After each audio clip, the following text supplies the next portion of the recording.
اعوذ باللہ من الشیطان الرجیم، بسم اللہ الرحمن الرحیم۔ ناظرین گرامی قدر، پروگرام بہار شریعت کے ساتھ آپ کا میزبان خورشید عالم حاضر خدمت ہے۔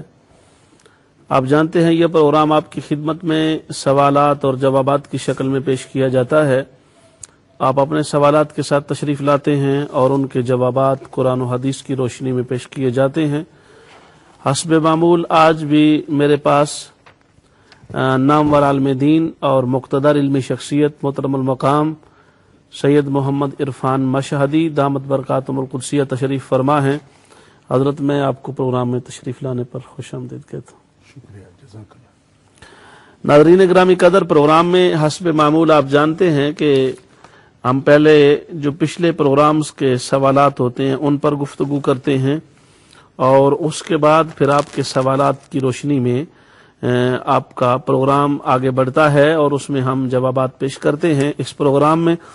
تو آج کے ہمارا جو پچھلا پروگرام تھا اس کے حوالہ سے جو ایک ہمارا سابقہ سوال ہے وہ میں محترم شاہ صاحب کی خدمت میں پیش کرنے جا رہا ہوں۔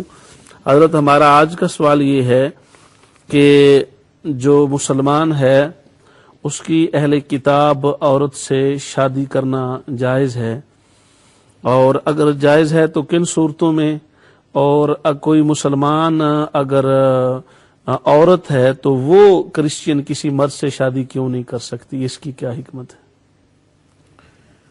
جی، بسم اللہ الرحمن الرحیم۔ نحمدہ ونصلی ونسلم علی رسولہ الکریم، اما بعد فاعوذ باللہ من الشیطان الرجیم، بسم اللہ الرحمن الرحیم۔ وَلَا تَنكِحُوا الْمُشْرِكَاتِ حَتَّى يُؤْمِنوا وَلَأَمَةٌ مُّؤْمِنَةٌ خَيْرٌ مِّن مُّشْرِكَةٍ وَلَوْ أَعْجَبَتْكُمْ وَلَا تُنكِحُوا الْمُشْرِكِينَ حَتَّى يُؤْمِنُوا وَلَعَبْدٌ مُّؤْمِنٌ خَيْرٌ مِّن مُّشْرِكٍ وَلَوْ أَعْجَبَكُمْ صدق اللہ العظیم۔ الصلاۃ والسلام علیک یا رسول اللہ وعلی آلک واصحابک یا حبیب اللہ، مولاي صلی وسلم دائما ابدا علی حبیبک خیر الخلق کلہم۔ حمد و صلوات کے بعد محترم جناب علامہ خورشید عالم صابری صاحب مدظ اللہ، آپ نے جو سوال پیش کیا ہے اس میں سب سے پہلے تو یہ حکم ہے کہ کتابیہ عورت کے ساتھ مسلم مرد کا نکاح قرآن مقدس کی روشنی میں جائز ہے۔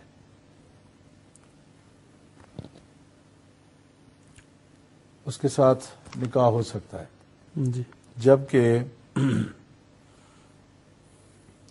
مسلمہ عورت کا نکاح کرسچن کے ساتھ نہیں ہو سکتا، کیونکہ اس کی کوئی صورت قرآن مقدس میں یا فقہ اسلامی میں بیان نہیں ہے کہ مسلمہ عورت جو ہے وہ کسی کرسچن کی فراش بن سکتی ہے، اس کی بیوی بن سکتی ہے، اس سے نکاح جائز ہو۔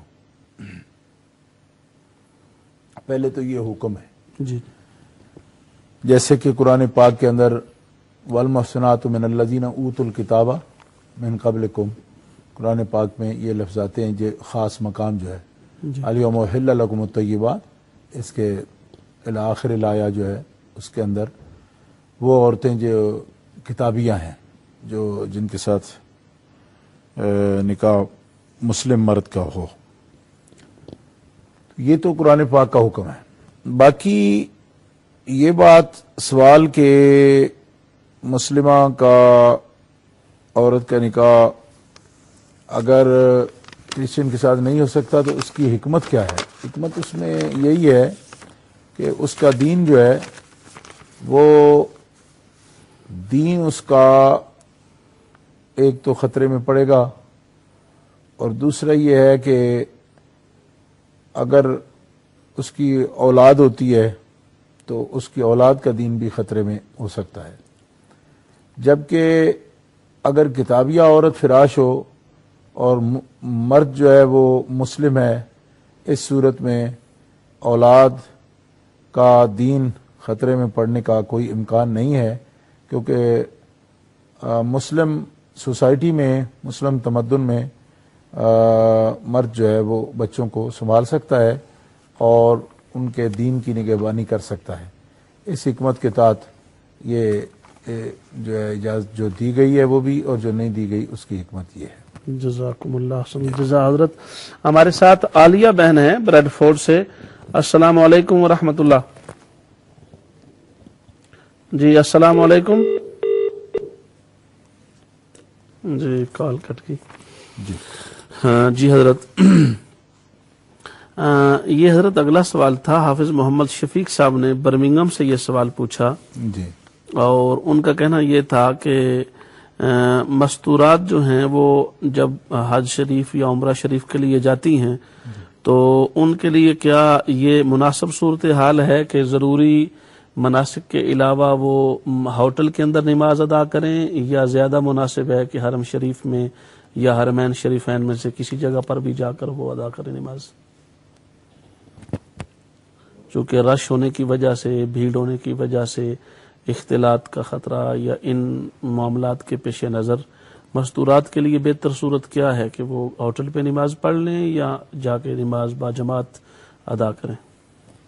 ہاں، میں نے چونکہ حج الحمدللہ کیا ہے اور 2006 میں، جی تو رش کی جو ہے نا ساری صورتیں وہ بھی دیکھی ہیں، تو اس میں یہ ہے کہ عورتوں کے لیے عموماً وہاں پہ احترام ہوتا ہے مسجد شریف کے اندر، راستے ان کے پرامن ہیں، اختلاط نہیں ہوتا، ٹھیک اور عموماً جہاں عورتوں کی صفیں ہوتی ہیں وہ مرد داخل نہیں ہوتے، ٹھیک الا ماشاءاللہ کوئی مطلب ایسا واقعہ ہوتا ہے کہ جہاں پہ کوئی مقصد کوئی ناسمجھ آدمی ہو تو وہ تو امکان ہر جگہ رہتا ہے، لیکن عموماً یہ ہے کہ جہاں مستورات ہوتی ہیں وہاں مرد نہیں جاتے، اور ان کی صفیں اپنی ہوتی ہیں، اور عورتوں کو جہاں جن راستوں سے گزر کے وہ آتی ہیں ان میں بھی عورتوں کے لیے راستہ چھوڑا جاتا ہے۔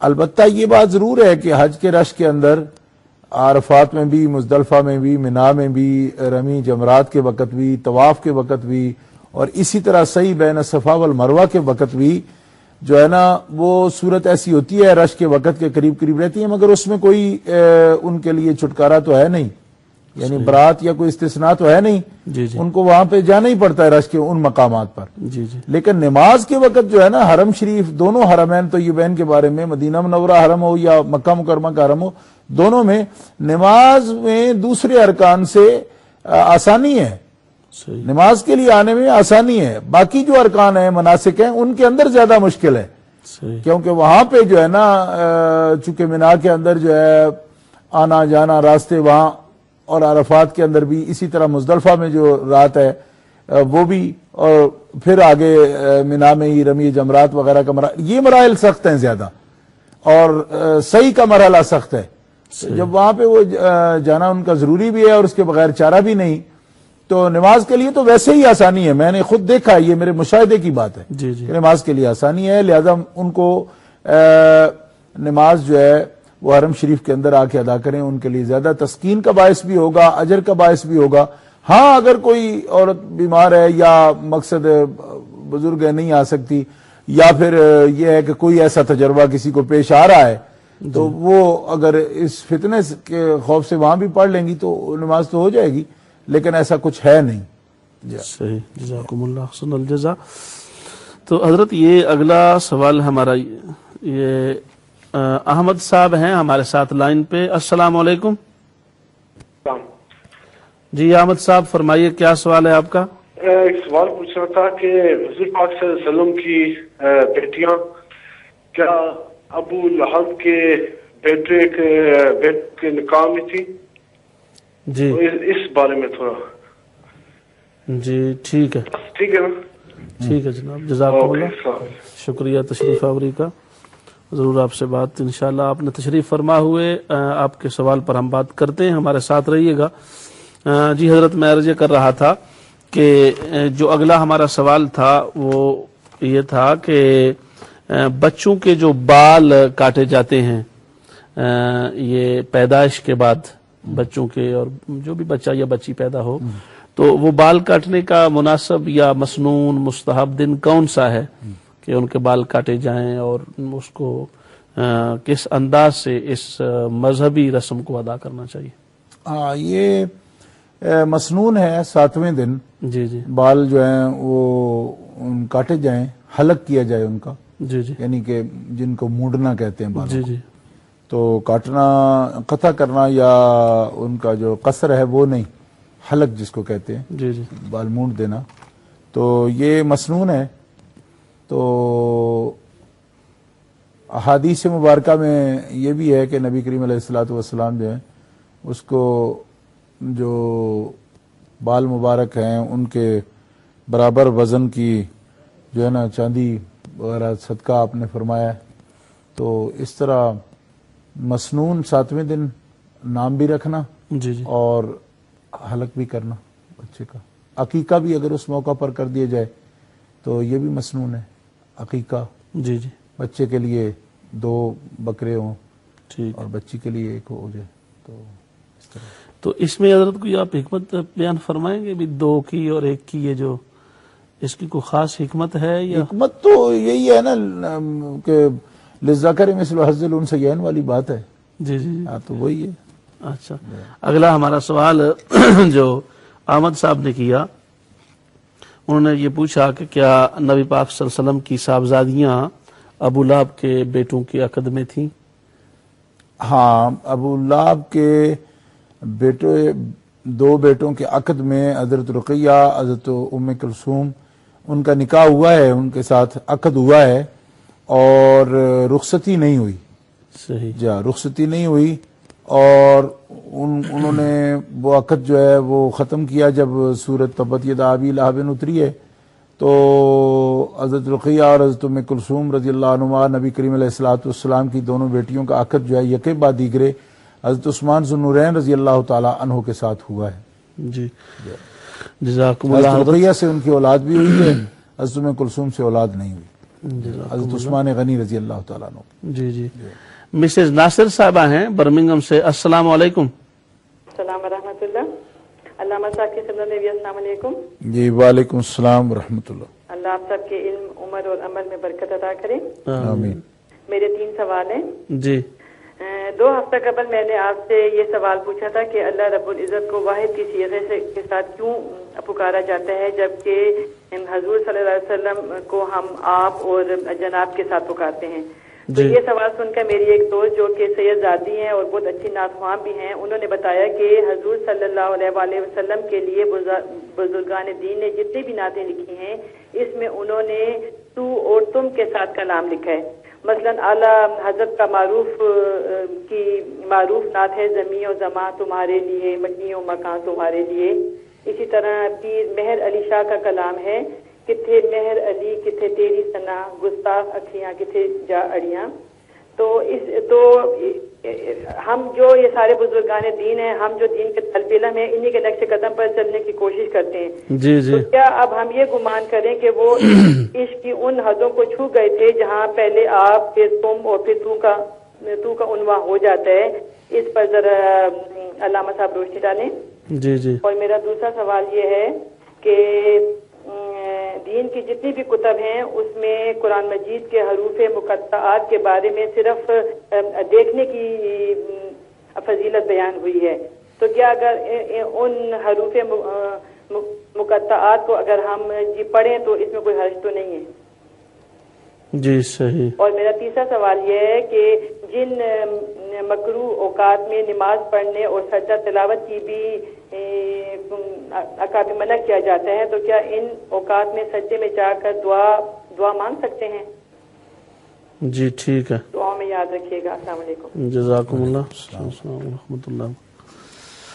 ہاں جی حضرت، یہ مسز ناصر بہن کا یہ اگلا سوال ہم لیتے ہیں۔ آپ نے سماعت فرمایا ہوگا، انہوں نے پچھلے پروگرام میں آپ نے جو جوابات دیے تھے اس میں آپ نے یہ وضاحت کے ساتھ بیان کیا تھا یہ تعلق کہ رسول پاک صلی اللہ علیہ وسلم کے لیے آپ کا لفظ ادبن اور احترامن، تو انہوں نے کہا کہ یہ اعلیٰ حضرت کے کلام میں جو زمین و زماں تمہارے لیے، مکین و مکان تمہارے لیے۔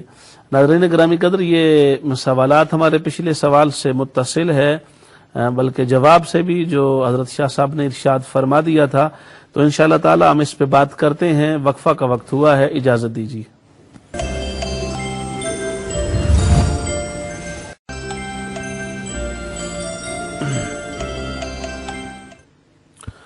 بسم اللہ الرحمن الرحیم. ویلکم بیک ناظرین گرامی قدر. پروگرام بہار شریعت میں وقفہ کے بعد دوبارہ آپ کی خدمت میں حاضر ہیں. وقفہ پر جانے سے پہلے ہماری گفتگو جاری تھی اور میں سوال پیش کرنے جا رہا تھا. مسز ناصر بہن کا برمنگم سے یہ سوال تھا کہ انہوں نے پچھلے پروگرام میں جس طرح وضاحت کی گئی کہ آقا صلی اللہ علیہ وسلم کی ذات اقدس کے لیے آپ کا لفظ جمع کے صیغہ کے ساتھ اور اللہ تبارک و تعالیٰ کی شان توحید کے مطابق تو کا لفظ یا وہ کا لفظ سنگل صیغہ کے ساتھ. تو اس پر ان کا کہنا سوال یہ تھا حضرت کہ اعلیٰ حضرت نے اپنے کلام میں زمین و زمان تمہارے لیے کہہ کے بات کی ہے اور اسی طرح پیر میر علی شاہ صاحب نے کتھے تیری ثنا کے ساتھ تیرے والا لفظ یا تیری والا لفظ استعمال کیا. تو اس پر آپ کیا فرمائیں گے؟ جی بسم اللہ الرحمن الرحیم. ہماری بہن نے جو سوال کیا ہے اس میں نے یہ پہلے بھی عرض کیا تھا کہ کئی مقامات ایسے ہیں جہاں پہ امتیاز کرنا اور شراکت جو ہے اس کا قطع کرنا یہ شان اور عظمت کا باعث ہے. اللہ احکم الحاکمین جل وعلا خود اپنے لیے جو ضمیریں یا صیغے کثرت کے ساتھ بولے گئے ہیں وہاں بھی واحد کے بولے ہیں. جیسے هو اللہ الذی ہے نا, تو ہم اللہ تو نہیں فرمایا, جی تو ضمیر واحد کے ساتھ. اور ضمیر واحد کا جب ترجمہ آئے گا تو وہ ایک کا ہی آئے گا. دوسری بات یہ ہے کہ اللہ حکم الحاکمین واحد بھی ہے, احد بھی ہے, تو اس کی وحدانیت اس کی بڑی شان ہے. اللہ حکم الحاکمین کی شان اس کی وحدانیت میں ہے جس میں کہ شریک کا احتمال نہ رہے. جی اچھا, اور جہاں تک بات انہوں نے کی ہے نبی کریم علیہ الصلوۃ والسلام کے لیے, تو نبی کریم علیہ الصلوۃ والسلام کے لیے بھی ادب اور احترام کا حکم ہے. اور آپ کے ذات اقدس جو ہے ان کے بارے میں زیادہ مقامات جو ہیں ان میں ہر قسم کے آداب کے جتنے بھی صیغے ہیں ان کو ہی استعمال کرنے کا حکم ہے اور بے ادبی سے بچنے کا حکم ہے.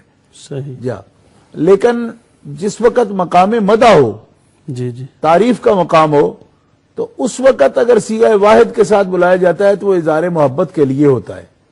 اس میں یعنی اگر مقام مدح نہیں ہے جی تو پھر اس میں عرف کا اعتبار ضرور ہوتا ہے کہ ہمارے عرف میں واحد کا صیغہ یا تو یا تیرا کے لفظ جو ہوتے ہیں یہ آداب کے خلاف ہیں. ہمارے عرف کے اندر ایسا سمجھا جاتا ہے.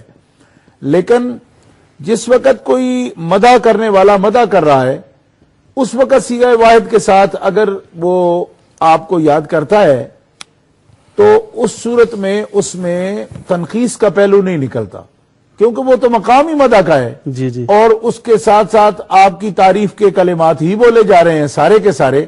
تو اس کا مطلب یہ ہوا کہ وہ رعایت سجا کے لیے, عروض و قوافی کے لیے وہ بولے جا رہے ہیں الفاظ, بے ادبی کے لیے نہیں بولے جا رہے. بے ادبی کے لیے اس صورت میں بولے جاتے ہیں کہ جہاں پہ مقام مدح کا نہ ہو. مقام مدح میں جب برابر آپ کی تعریفات کی ہی باتیں ہو رہی ہیں اس وقت جو ہوتا ہے رعایت سجا یا رعایت شعری جس کو کہتے ہیں, یا ایک سند کے تحت صیغہ استعمال کیا جاتا ہے, اردو ہو یا پنجابی, تو وہ صیغہ بے ادبی کے لیے واحد کا نہیں استعمال کیا جاتا, بلکہ وہاں پہ مخاطبہ جو ہوتا ہے اس کے اندر ایک اظہار محبت ہی ہے, جیسا کہ انہوں نے خود بھی اشارہ کیا ہے.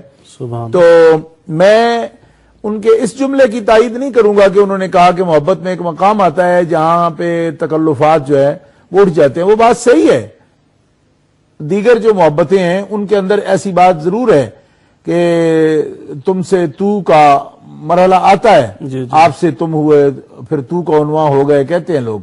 مگر نبی کریم علیہ الصلوۃ والسلام کی محبت جو ہے وہ اتنا ادب عطا فرماتی ہے کہ اس میں سیدنا ابو بکر صدیق رضی اللہ تعالیٰ عنہ جیسی شخصیت جو کہ تمام عارف لوگ جو ہیں. حضرت اس پہ بات اگر کال لے لیں پہلے. السلام علیکم ورحمۃ اللہ. یاسر صاحب اسپین سے. ہاں جی السلام علیکم. جی علامہ صاحب. جی وعلیکم السلام. شاہ صاحب کو السلام علیکم جی میری طرف سے بہت. جی وعلیکم السلام ورحمۃ اللہ. علامہ صاحب میرا سوال یہ ہے جی جی کہ جو بچے یہاں کے ہیں، یورپ کے پیدائش کے جو بچے ہیں، جب وہ نابالغ ہوتے ہیں تو چلو ماں باپ کے کنٹرول میں ہوتے ہیں، اگر وہ بالغ ہو جائیں، بڑے ہو جائیں اور دین پہ نہ چلے تو کیا پھر بھی ماں باپ پہ ان کا گناہ آتا ہے؟ دین سے دور ہو جائے تو جی جی وہ اس کے ماں باپ پہ سے پوچھ گچھ ہوگی قیامت والے دن؟ ٹھیک ہے ٹھیک ٹھیک جی دوسرا میرا سوال ایک اور پوچھنا چاہتا ہوں میں جی کہ خانہ کعبہ میں 360 بت تھے، جی تو جو سب سے بڑا بت تھا اس کا نام تھا مناف، جی تو آپ صلی اللہ علیہ وسلم کے ایک چچا کا بھی نام تھا عبد المناف، اور آپ صلی اللہ علیہ وسلم اسلام آنے کے بعد بھی انہوں نے مرتے دم تک یہ نام نہیں بدلا، جی تو کیوں نہیں بدلا؟ جی ٹھیک ہے جی یاسر صاحب، تشریف لانے کا بہت شکریہ، انشاءاللہ تعالی آپ کے سوال پر ضرور بات ہوگی۔ حضرت اگلا ان کا سوال یہ تھا مسز ناصر صاحبہ کا کہ حروف مقطعات دیکھنے کے لیے ہیں، یہ انہوں نے بات کی، ان کے دیکھنے کی فضیلت ہے کیا، ان کے پڑھنے کی بھی کوئی فضیلت ہے؟ تو یقیناً آپ وضاحت فرمائیں گے بھی کیا دیکھنے کی فضیلت ہے یا ان کو؟ میں پہلے سوال کا آخری جملہ یہ بول رہا تھا کہ حضرت سیدنا ابو بکر صدیق رضی اللہ تعالیٰ عنہ کے بارے میں عارف جتنے بھی لوگ ہیں، یعنی حضرت امام عبد الوہاب شعرانی رحمۃ اللہ علیہ نے اس بات کو نقل کیا ہے علی واقعیت میں۔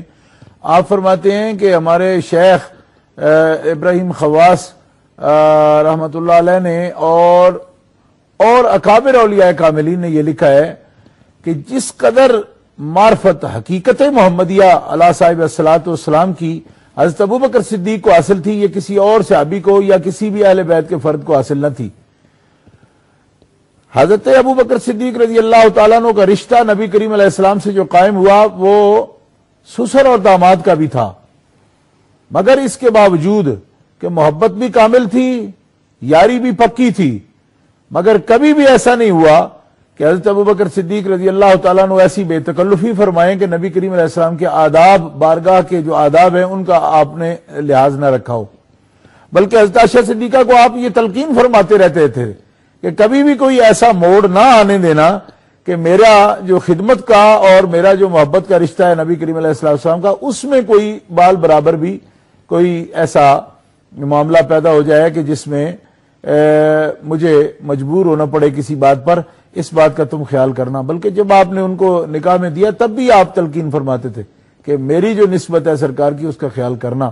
اور اسی طرح حضرت سیدہ حفصہ تھیں، ان کے بارے میں بھی، حالانکہ وہ بڑی عالمہ تھیں، حافظہ قرآن تھیں، لیکن حضرت عمر بن خطاب رضی اللہ عنہ ایلا کے دنوں میں بھی آپ نے ایسے ہی کلمات ارشاد فرمائے تھے۔ آپ نے فرمایا یا رسول اللہ اگر آپ یہ سمجھیں کہ میں حفصہ کا باپ بن کر آیا ہوں تو اگر آپ ان سے ناراض ہوں، ایلا فرماتے ہیں آپ، تو میں حفصہ کا سر اپنے ہاتھوں سے اتار کر آپ کے قدموں میں پھینکنے کو تیار ہوں، کیونکہ ہمارے اور آپ کے تعلق میں رشتہ داری کی حیثیت ثانوی ہے، ہم آپ کے غلام ہیں۔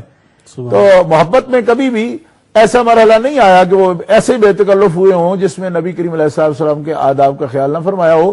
باقی محبتوں میں ایسا ہوتا ہے کہ تکلف اٹھ جاتا ہے کہ اس میں آداب کا، اور اس میں یہ بات ضرور ہے کہ بندہ جو ہے نا اتنا قریب ہو جاتا ہے، مگر نبی کریم علیہ السلام کے صحابہ جتنے قریب زیادہ ہوئے اتنا ہی ادب بھی زیادہ فرماتے چلے گئے، اور جن کو کبھی ایسا ہوتا تھا بتقاضۂ بشریت کہ وہ آداب کا خیال نہ رکھ سکیں، ان کو سرکار یہ بھی فرما دیتے تھے کہ زور غبن تزدد حبن، کبھی وقفے سے ملا کرو تاکہ تمہارے اندر جو ہے نا محبت بڑھے گی۔ محمد ناصر صاحب ہیں لیوٹن سے۔ السلام علیکم ناصر صاحب۔ وعلیکم السلام حضرت علامہ صاحب۔ حضرت میرے 3 سوال تھے چھوٹے چھوٹے۔ جی ایک تو یہ مفتی مدنی صاحب ایک ہمارے وہ تشریحوں کے چینل پر جاتے ہیں، تو ایسا جانا تھی کہ ان کے لیے پچھلے دنوں میں وہ دعا بھی کر رہے تھے کہ جو لوگ ان کے ساتھ تعاون کرتے ہیں۔ تو اسی طریقے سے دوسرا سوال یہ جاوید احمد گاندھی صاحب کے عقائد کے حوالے سے شاہ صاحب کو بتا دیں، تو یہی سوال تھے۔ دوسرا سوال کیا فرمایا آپ نے؟ غامدی کے جاوید احمد گاندھی صاحب ہیں، آج کل بڑے مشہور ہیں، جی ان کے حوالے سے کیا کرتے ہیں عقائد کے حوالے سے؟ اچھا اچھا جی ٹھیک ہے جی، بہت شکریہ۔ جزاکم اللہ جناب، تشریف آوری کا بہت شکریہ محترم ناصر صاحب، ضرور آپ کے سوال پر انشاءاللہ بات ہوگی۔ جی حضرت آپ دوسرا وہ جو ان کا سوال تھا حروف مقطعات کے حوالے سے۔ حروف مقطعات صرف دیکھنے کے لیے نہیں ہیں، حروف مقطعات قرآن پاک میں داخل ہیں، اور نبی کریم علیہ الصلوۃ والسلام نے جب حدیث صحیح میں آتا ہے، حضرت عبداللہ ابن مسعود رضی اللہ تعالیٰ عنہ کی روایت میں ہے کہ سرکار دو عالم علیہ الصلوۃ والسلام نے ارشاد فرمایا کہ جس نے ایک حرف قرآن کا پڑھا ہے اللہ تبارک و تعالیٰ جل شانہ اس کو 10 نیکیاں عطا فرماتا ہے. اللہ اس کو 10 نیکیاں عطا فرماتا ہے. تو اس کی مثال دیتے ہوئے سرکار نے فرمایا الف لام میم. اب یہ نہ سمجھا جائے کہ الف لام میم ایک حرف ہے، بلکہ الف ایک حرف ہے، لام ایک حرف ہے، میم ایک حرف ہے. تو جس نے الف لام میم پڑھا اس کو اللہ تعالیٰ 30 نیکیاں عطا فرما دیتا ہے. باقاعدہ حدیث صحیح کے یہ لفظ موجود ہیں. تو اس سے میری بہن کے اس سوال کا جواب ہو جاتا ہے کہ الف لام میم جو ہے یہ باقاعدہ قرات میں بھی پڑھے جاتے ہیں. الف لام میم ہو، کاف ہا یا عین صاد ہو، ہا میم ہو، عین سین قاف، کوئی بھی جتنے بھی حروف مقطعات ہیں جی جی ان پر ایمان بھی رکھا جائے گا کہ یہ قرآن ہے، مراد اس کی معلوم ہو یا نہ ہو. کیوں کہ کل من عند ربنا، کہ علم والوں کا طریقہ یہی ہے کہ وہ متشابہات کو بھی، محکمات کو بھی، مقطعات کو بھی اللہ کی طرف سے مانتے ہیں کہ یہ اللہ کا کلام ہے. ٹھیک ہے جی. اس کی مراد کے بارے میں وہ کوئی اپنا آئیڈیا نہیں لگاتے کہ یہ ہے یہ ہے یہ ہے. لیکن جس طرح نبی کریم علیہ الصلوۃ والسلام نے اس کی قرات کی ہے اس طرح قرات کرتے ہیں. اور یہ حروف پڑھنے کا ثواب بھی اللہ احکم الحاکمین جل وعلا جیسے ہر حرف کے بدلے میں 10 نیکیاں عطا فرماتا ہے، حروف مقطعات کی تلاوت سے بھی 10 نیکیوں کا ثواب ہر حرف کے بدلے میں پڑھنے والے قاری کو مل جاتا ہے. یہ احادیث مبارکہ سے ستہ میں موجود ہے. یہ ثابت. جزاکم اللہ. فاروق خان صاحب ہیں ہمارے ساتھ. السلام علیکم. جی وعلیکم السلام. جی فاروق خان صاحب فرمائیے. جی میں نے شاہد سے یہ سوال پوچھنا تھا کہ جو سید ہوتے ہیں یہ اپنی بچیوں کا رشتہ باہر ہوتی ہے کیوں نہیں دیتے؟ کیونکہ یہ بولتے ہیں ہم نے سیدوں میں ہی کرنا ہے. جی کیا فرمایا آپ نے؟ یہ اہل سید جو ہے تعداد جی یہ اپنی بچیوں کا رشتہ باہر کیوں نہیں دیتے اپنے خاندان سے باہر؟ یہ بولتے ہیں ہم نے سیدوں میں ان کا رشتہ کرنا ہے، اس کی کیا وجہ ہے؟ اچھا یہ یہاں سے بتا دیں میرے کو. جی جزاکم اللہ. شکریہ تشریف لانے کا. انشاءاللہ تعالی ضرور آپ کے سوال پر بات ہوتی ہے. ناظرین گرامی قدر، میں آپ سوالات ہمارے ساتھ آ رہے ہیں الحمدللہ، اور آپ کے سوالات کے جوابات ہم پیش کر رہے ہیں. اور ان سوالات کی روشنی میں جب آپ اپنے سوالات کے ساتھ آتے ہیں تو یقیناً جس طرح کا بھی سوال آتا ہے ہماری یہ ذمہ داری بن جاتی ہے کہ اس کا جواب پیش کیا جائے، کیونکہ جواب پیش نہ کیا جائے تو یہ اخلاقی ذمہ داری کا مظاہرہ نہیں ہوتا، اور ہمارا یہاں بیٹھنے کا جو مقصد اور مدعا ہے اس میں کمی رہ جاتی ہے. تو اس اعتبار سے اگر کسی سوال کی وجہ سے کسی کی دل آزاری ہوتی ہے تو اس سے ہمارا اس معنی میں کوئی عمل دخل یا تعلق نہیں ہوتا، چونکہ ہمارا کوئی سوال بھی الحمدللہ پری پلان نہیں ہوتا. آپ جتنے بھائی بہنیں سوالات کرتے ہیں ہم اسی کے مطابق اس کو پیش کرتے ہیں. بلکہ اکثر آپ نے یہ دیکھا ہوگا میں خود اس سوال پر بغیر کوئی تبصرہ کیے اور ایک لفظ بھی آگے پیچھے کیے منوال میں اسی بات کو آگے پہنچا دیتا ہوں بغیر تبصرہ کے، تاکہ آپ کی طرف سے جو سوال آئے منوان اسی طرح آگے پہنچ جائے اور قرآن و حدیث کی روشنی میں ایک معیار کے مطابق اس کا جواب پیش کر دیا جاتا ہے. تو ہمارے پاس وقفہ کا وقت ہوا ہے، اجازت دیجیے وقفہ کے بعد دوبارہ آپ کی خدمت میں حاضر ہوتے ہیں.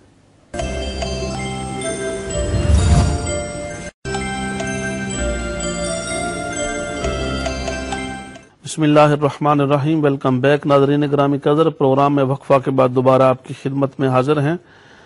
وقفہ پر جانے سے پہلے میں یہ عرض کر رہا تھا کہ ہم آپ کے سوالات کے جوابات پیش کرتے ہیں، اور اس میں مقصد یہ ہوتا ہے کہ آپ گھر بیٹھے آپ کو وہ معلومات میسر آ سکیں قرآن و حدیث کی روشنی میں جو عام طور پہ آپ کے لیے وقت کی کمی یا مصروفیات کی وجہ سے مقامی علماء کرام کے پاس جانا ممکن نہیں ہوتا یا آپ کے پاس وقت نہیں ہوتا. تو ٹی وی ایک ایسی سہولت ہے کہ آپ گھر بیٹھے مقتدر علماء کرام سے اپنے مسائل پوچھ سکتے ہیں.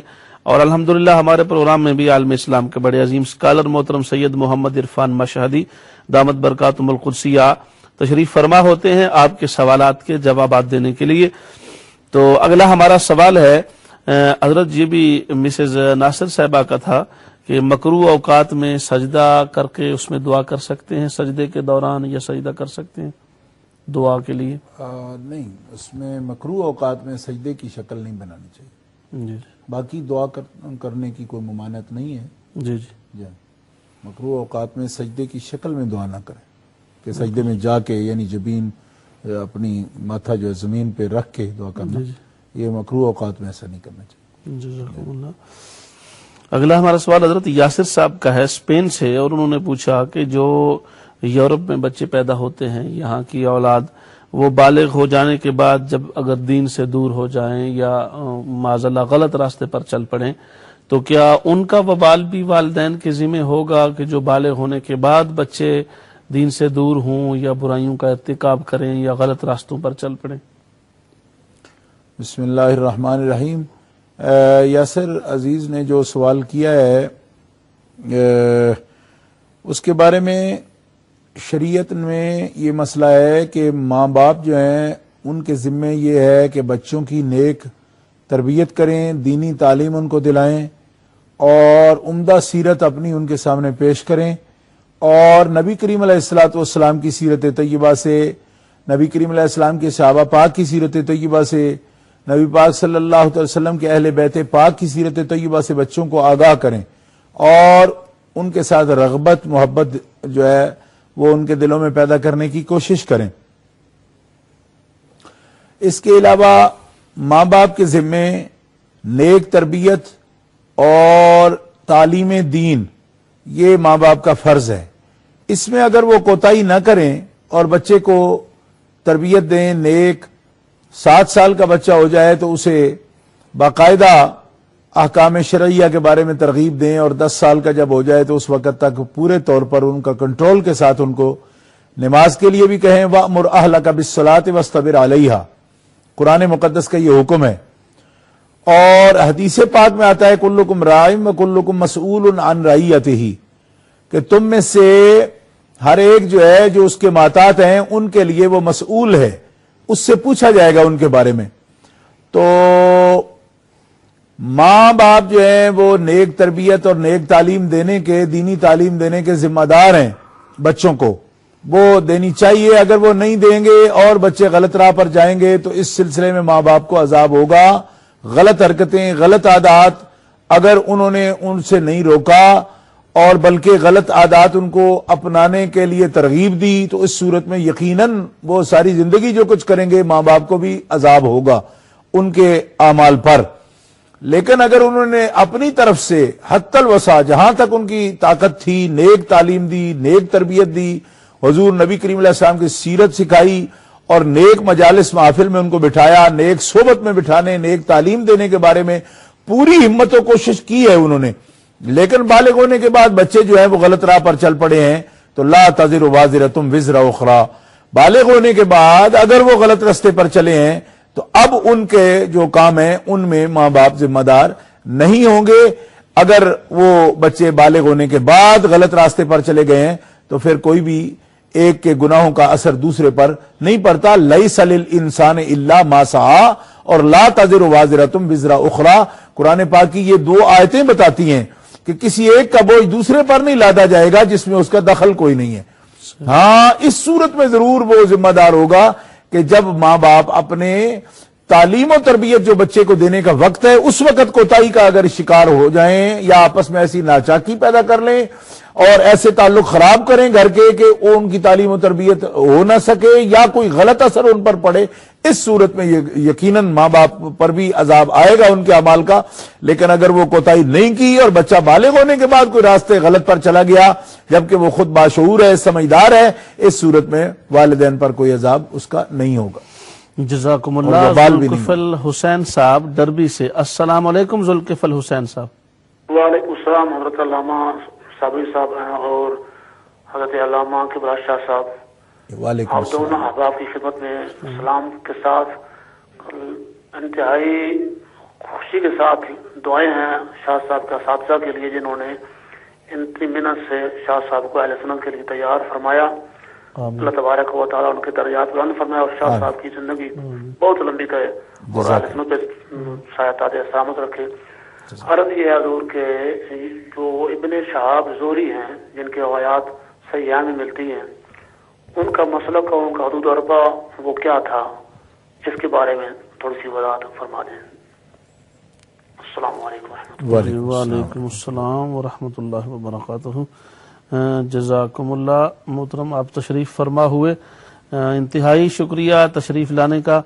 اللہ پاک آپ کی طرح جس نے آپ نے پیاری دعائیں فرمائی ہیں، آپ کی حق میں بھی اللہ پاک اسی طرح کی دعائیں قبول فرمائے۔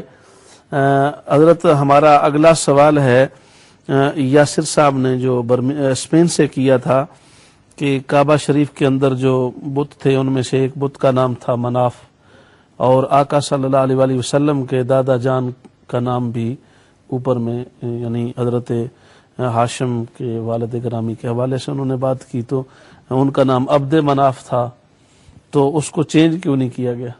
نام کو چینج کیوں نہیں کیا نبی پاک صلی اللہ علیہ وآلہ وسلم نے؟ اس بارے میں تمام سیرت کی کتابوں میں بتوں کے جو نام ہیں اس کے بارے میں اختلاف ہے۔ یہ جو انہوں نے تیقن کے ساتھ یاسر عزیز ہمارے بھائی نے کہا ہے کہ وہ عبد مناف نام تھا، تو ایسا نہیں ہے، یہ ناموں میں اختلاف ہے۔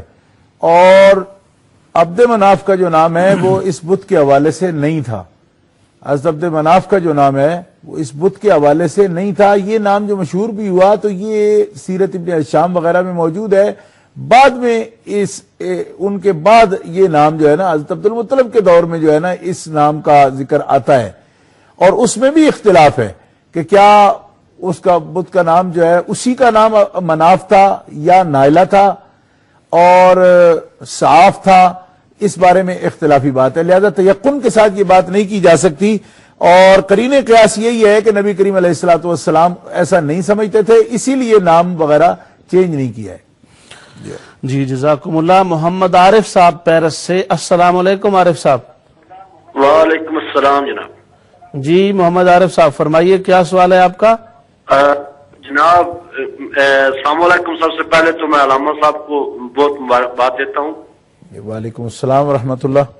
جی شکریہ۔ تو میرا سوال یہ ہے جی کہ یہ جو اپنا قادیانی ہے، قادیانیوں کے متعلق میں ایک سوال پوچھنا چاہتا تھا۔ جی جی یہ کیا ہے، اور اس کے متعلق یہ جو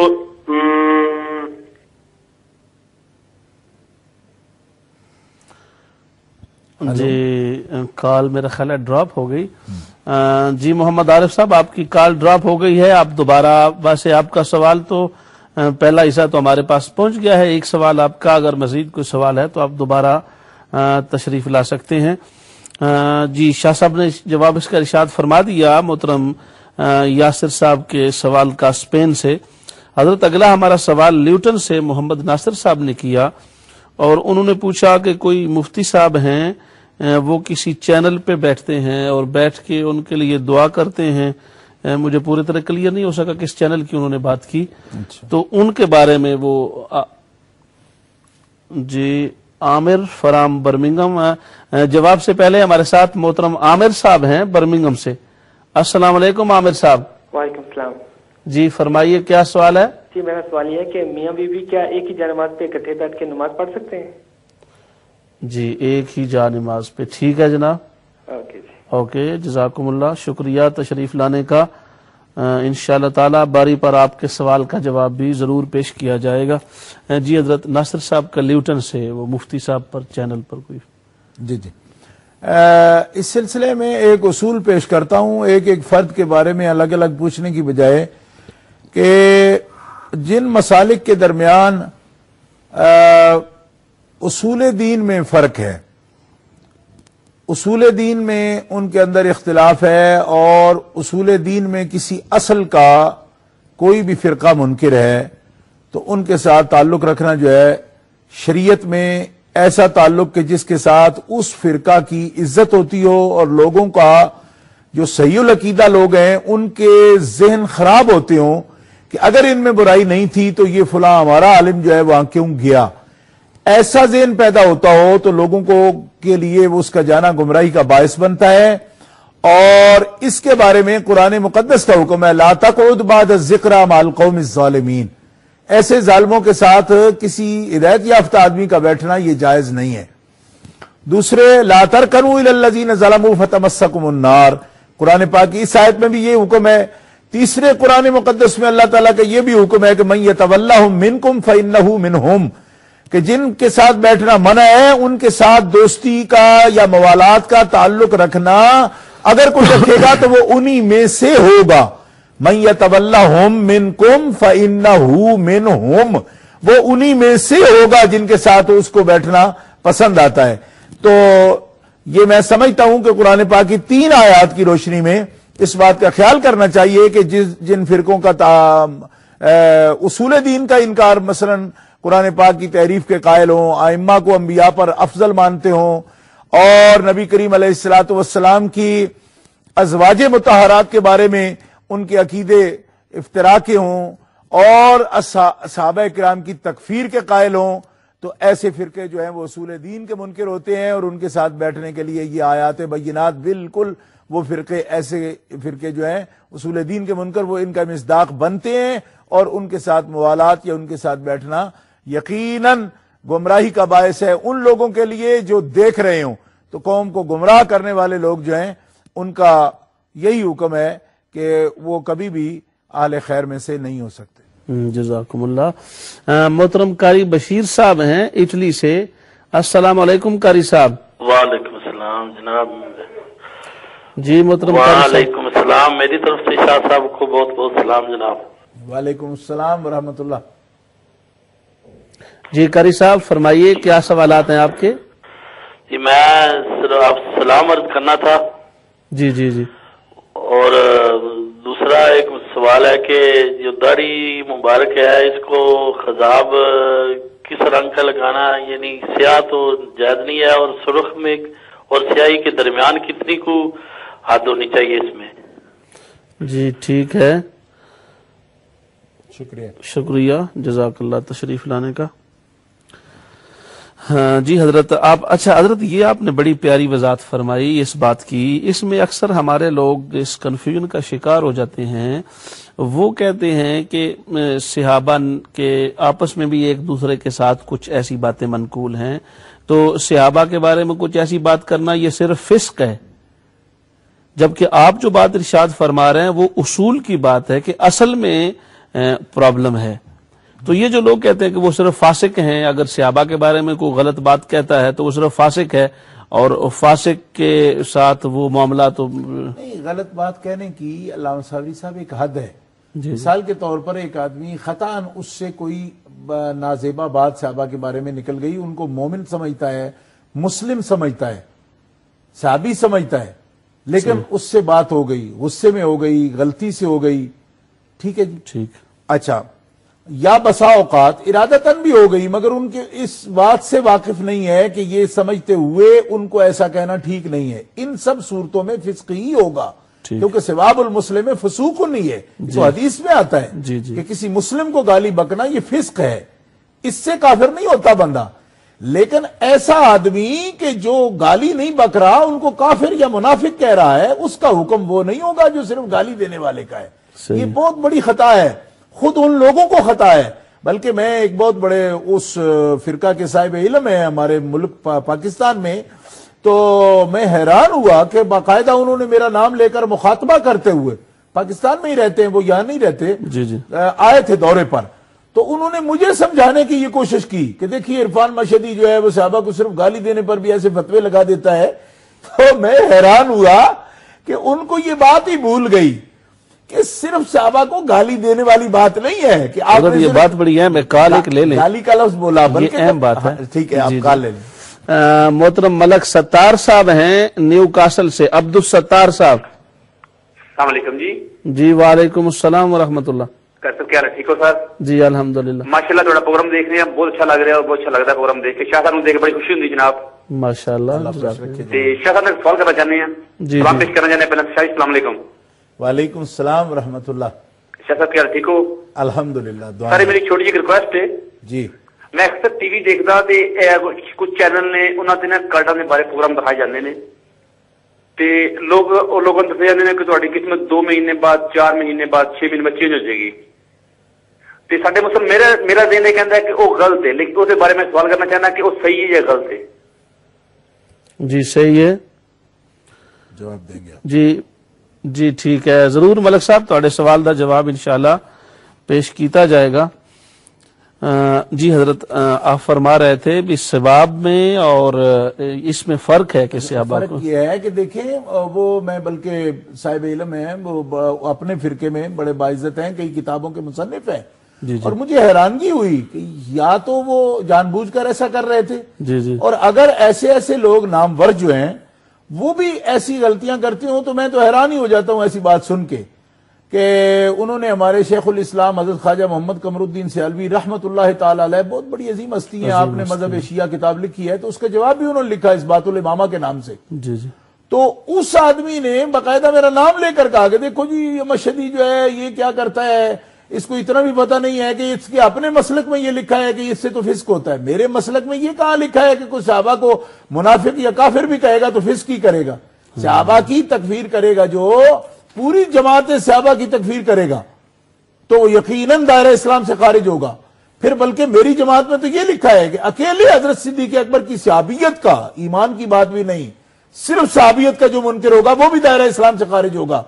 من انکر صحبت ابی بکر یکفر لانکار النص القرآنی حیث قال اللہ تعالی اذ یقول لصاحبہ لا تحزن ان اللہ معنا. ہمارے فتاوی کی کتابوں میں, یہ تفاسیر کی ساری کتابوں میں موجود ہے کہ جو حضرت سیدنا و مولانا ابو بکر الصدیق تاجدار الاتقا, آپ کی صرف صحابیت کا جو منکر ہو وہ دائرہ اسلام سے خارج ہے, کیونکہ آپ وہ صاحب رسول ہیں کہ جن کی صحابیت کا بیان خود قرآن مقدس نے فرمایا ہے, اور آپ کی صحابیت کا انکار قرآن پاک کی آیت کا انکار بنتا ہے. تو میں حیران ہو گیا اس بات پر, لیکن میں یہ سمجھتا ہوں کہ شاید وہ لوگ جانتے ہوں, تجاہل سے کام لیتے ہیں. جی محترم یا محترمہ شرین گل لندن سے. ہیلو السلام علیکم. جی وعلیکم السلام. اچھا میرے 3 سوال ہیں اگر آپ برا نہ منائیں تو. پہلا سوال تو یہ ہے کہ اگر ہم فار ایگزامپل شیعوں کی اذان لگی ہو تو کیا ہم اسے, کیونکہ ان کا تھوڑا سا ڈفرنٹ آ جاتا ہے اینڈ میں جا کے, تو کیا ہم اس کو پورا سننا چاہیے یا بند کر دینا چاہیے, یہ چینج کر دینا چاہیے؟ جی ٹھیک ہے. تو دوسرا سوال ہے کہ میرا بیٹا ہے 27 سال کا لیکن mind wise is only 5 years old, تو کیا وہ میرا محرم بن سکتا ہے؟ جی جی جی جی ٹھیک ہے. تیسرا سوال یہ کہ جو انڈیا سے خواجہ غریب النواز کے جو بندے بیٹھتے ہیں نا, وہ ایسی چیزیں ایڈریس لے کے بھیج دیتے ہیں, تو ان چیزوں کا انسان کو کیا کرنا چاہیے؟ جن کو ہم ڈسٹروائے بھی نہیں کر سکتے, رکھ بھی نہیں سکتے, ان کا کیا کرنا چاہیے؟ جی ٹھیک ہے, شکریہ, السلام علیکم. جزاکم اللہ میری بہن, شکریہ تشریف آوری کا. ضرور آپ کے سوالات کے جوابات پیش کیے جائیں گے, آپ کی باری پر ساتھ رہیے گا. ناظرین ہمارے پاس بریک کا وقت ہو گیا ہے, اجازت دیجیے, بریک کے بعد دوبارہ آپ سے ملتے ہیں. شکریہ.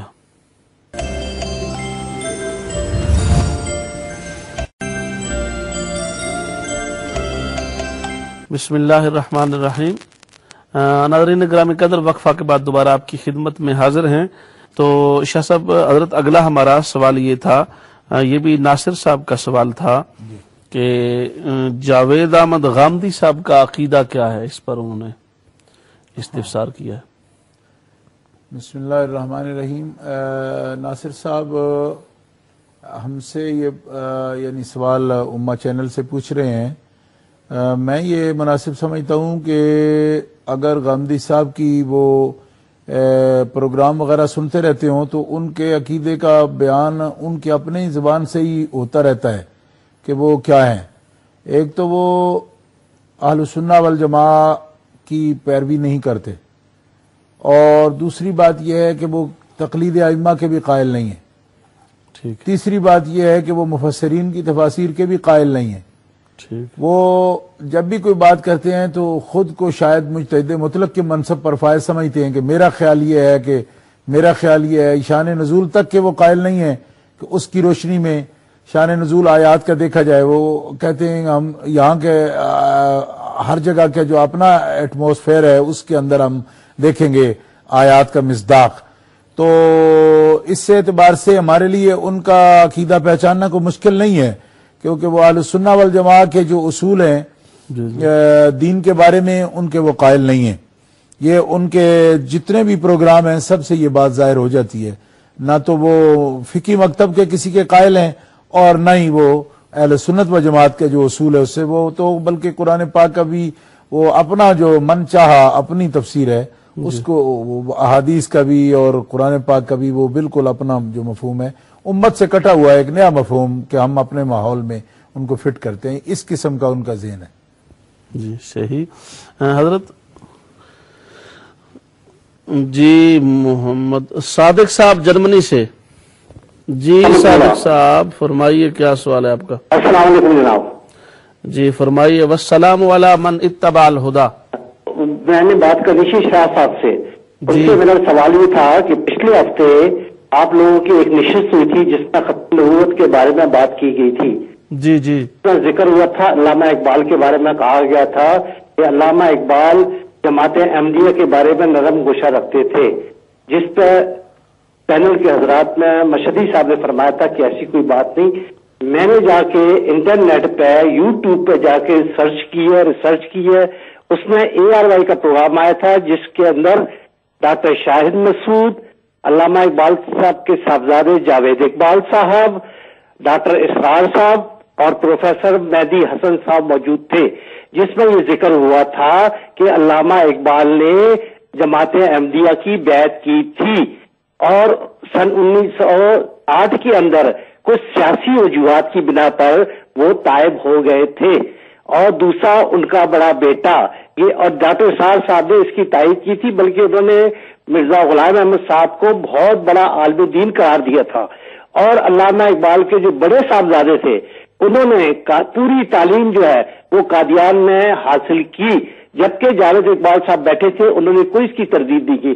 لہذا میں اس کی تصحیح کرنا چاہتا تھا کہ علامہ مشہدی صاحب نے جو فرمایا تھا تو اس کے لیے میں تھوڑی تصحیح کرنا چاہتا تھا کہ ہو سکتا ہے ان کو پتہ نہ ہو، لیکن میں نے جا کے جب ریسرچ کی اور دیکھا یوٹیوب میں، یہ کورونا دنیا کے لوگوں نے دیکھا تھا، وہ بہت بڑا پروگرام تھا، اس لیے سب میں یہ کہنا چاہتا ہوں۔ دیٹس آل، خدا حافظ۔ ٹھیک ہے، آپ کا جواب ہمارے پاس پہنچ گیا، آپ کی یوٹیوب کی ریسرچ بھی ہمیں پاس گئی ہے، تو ضرور اس پر بڑی تفصیل سے جواب دیں گے شاہ صاحب۔ جی آپ ضرور انتظار کیجئے گا۔